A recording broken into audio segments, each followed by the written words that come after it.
आपके सामने हमारे तहरीक के जो फाउंडर और प्रेसिडेंट है हजरत कमर गली उस्मानी साहब किबला, वो आप सबके साथ शेयर करें और आपके जरिए हम चाहते हैं कि ये बात सरकार तक जो है वो पहुंचे और इन जो भी ये जो गुस्ताखियां हो रही हैं, जो ये हेट दिए जा रहे हैं, जो ये एंटी सोशल एलिमेंट जो है, इनके खिलाफ सरकार फौरन एक्शन ले।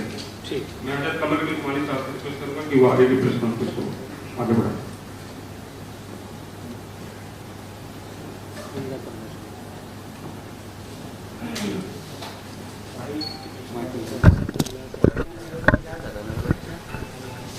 बिस्मिल्लाहिर्रहमानिर्रहीम वस्सलातु वस्सलामु अला सय्यिदिल मुरसलीन अम्मा बअद फ़अऊज़ु बिल्लाहि मिनश शैतानिर रजीम बिस्मिल्लाहिर्रहमानिर्रहीम क़ुल जाअल हक़्क़ु वल ज़हक़ल बातिल इन्नल बातिला काना ज़हूक़ा सदक़ल्लाहुल अज़ीम व सदक़ बल्लग़ रसूलुहुन नबिyyुल अमीनुल करीम व नहनु अला ज़ालिका लमिनश शाहिदीन व शाकिरीन वल्हम्दुलिल्लाहि रब्बिल आलमीन।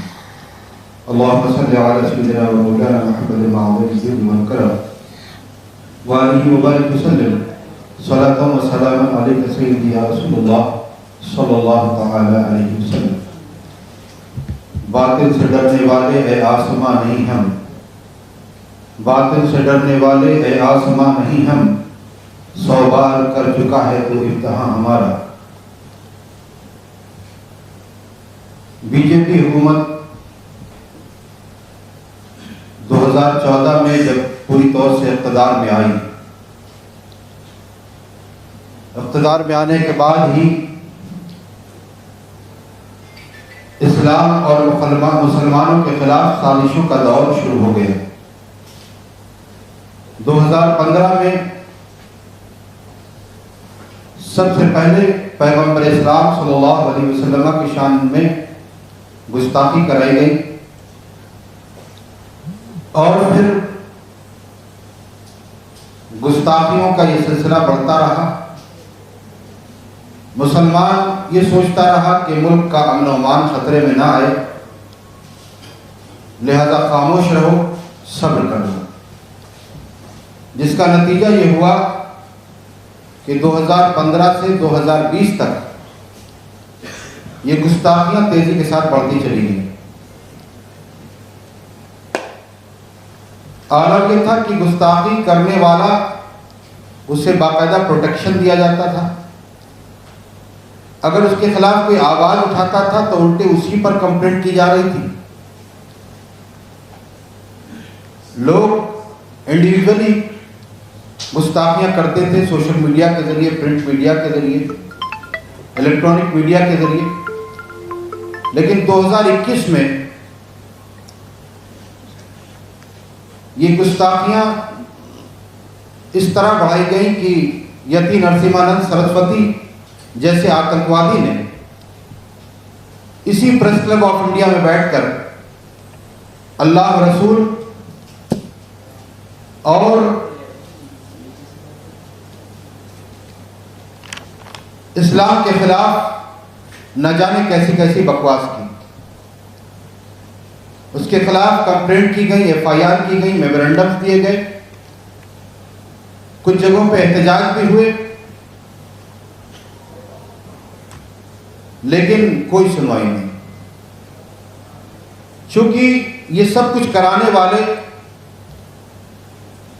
वो लोग हैं जो हुकूमत के अहलकार हैं। बीजेपी गवर्नमेंट बहुत प्लान्ड वे में ये सब कुछ कर रही है। हमने 11 अप्रैल को जेल भरो आंदोलन का ऐलान किया कि हम 4 मई को जेल भरो आंदोलन करेंगे। तो बजाय इसके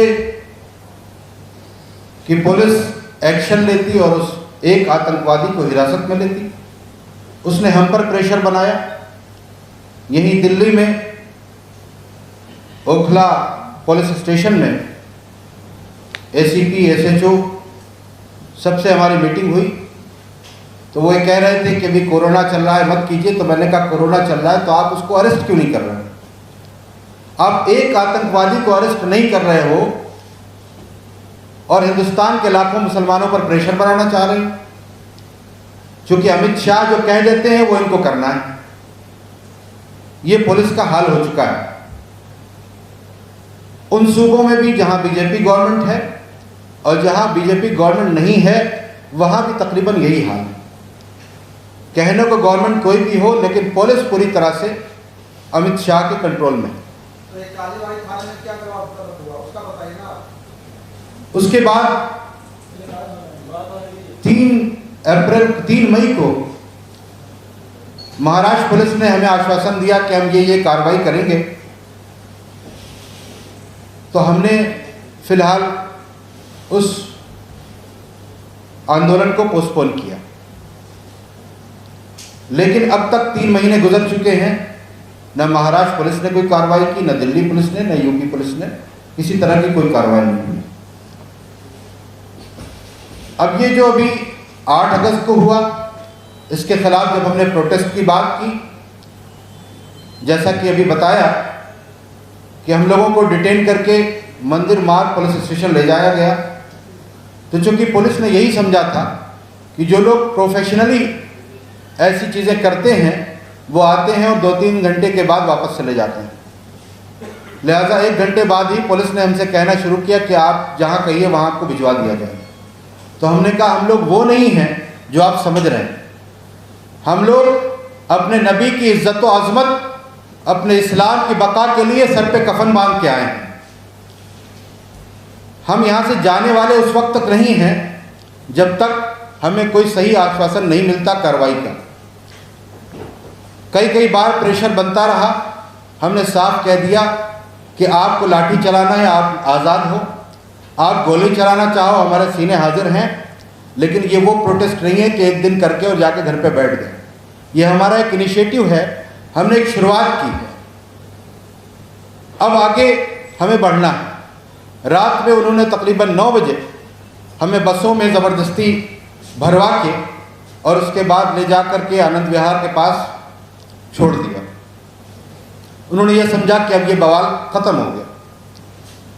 मैं बहुत साफ बता देना चाहता हूँ हुकूमत हिंद को कि होश में आए, होश के नाखून ले, अभी वक्त है।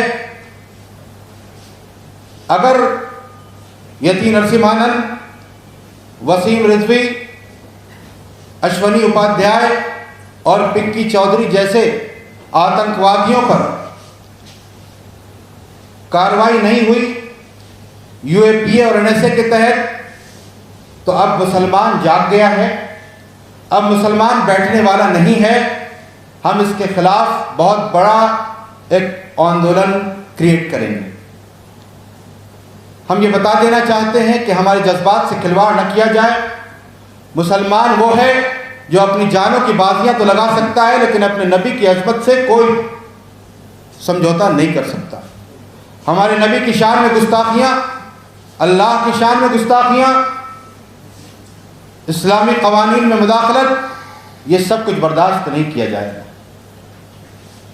इस्लाम एक अमन शांति का मजहब है जो किसी पर जुल्म करने की इजाज़त नहीं देता, लेकिन इस्लाम वो मजहब है जो जुल्म सहने की भी इजाज़त नहीं देता। हम जुल्म करते नहीं, लेकिन जुल्म सहेंगे भी नहीं। हम अगर हिंदुस्तान को आज़ाद कराने के लिए हज़ारों की तादाद में उलमा और आवाम कुर्बानी दे सकते हैं, अपनी जानों की बाजियां लगा सकते हैं, तो हम अपने नबी की अज़मत के लिए इससे कहीं ज़्यादा कुर्बानियां देंगे। इसीलिए हमने डीसीपी साहब से कहा था कि आप ये मत समझिए कि आप हमें बहुत धमकियां दी, ऐसा करेंगे वैसा करेंगे। और जब हमने जेल भरो आंदोलन का ऐलान किया था 11 अप्रैल को, तो 27 तारीख को 2 लोगों पर प्रेशर बना करके मेरे ऊपर एफआईआर दर्ज कराई गई। मैं बता देना चाहता हूँ, यहाँ से लेकर और अमित शाह तक ये पैगाम पहुँच जाए, मीडिया मेरा ये पैगाम पहुँचाए कि हम 2 नहीं 200 एफआईआर भी हमारे ऊपर होंगी। हमारी ज़िंदगी सलाखों के पीछे चली जाएगी, लेकिन एक कमर उस्मानी नहीं, सैकड़ों हज़ारों कमर उस्मानी पैदा होंगे जो अपने नबी की अज़मत के लिए आवाज़ उठाते रहेंगे। न हमें मुकदमों से डराया जाए, न हमें लाठियों से डराया जाए, न हमें जेलों से डराया जाए। हम किसी चीज़ से डरने वाले नहीं। हम हर चीज़ के लिए तैयार हैं और वक्त आए हुकूमत इसको आजमा के देख ले। मैं आखिरी बात कहना चाहता हूँ, मीडिया अपना सही रोल अदा करे।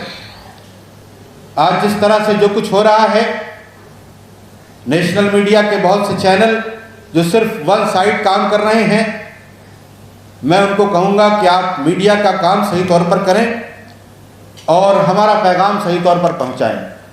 हम मुसलमान एक अमन पसंद शहरी हैं।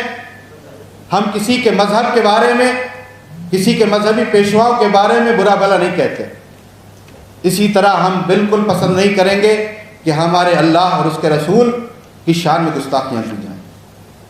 इसके लिए हमें जिस लेवल पे जाना पड़ेगा उस लेवल पे जाने के लिए हम तैयार हैं।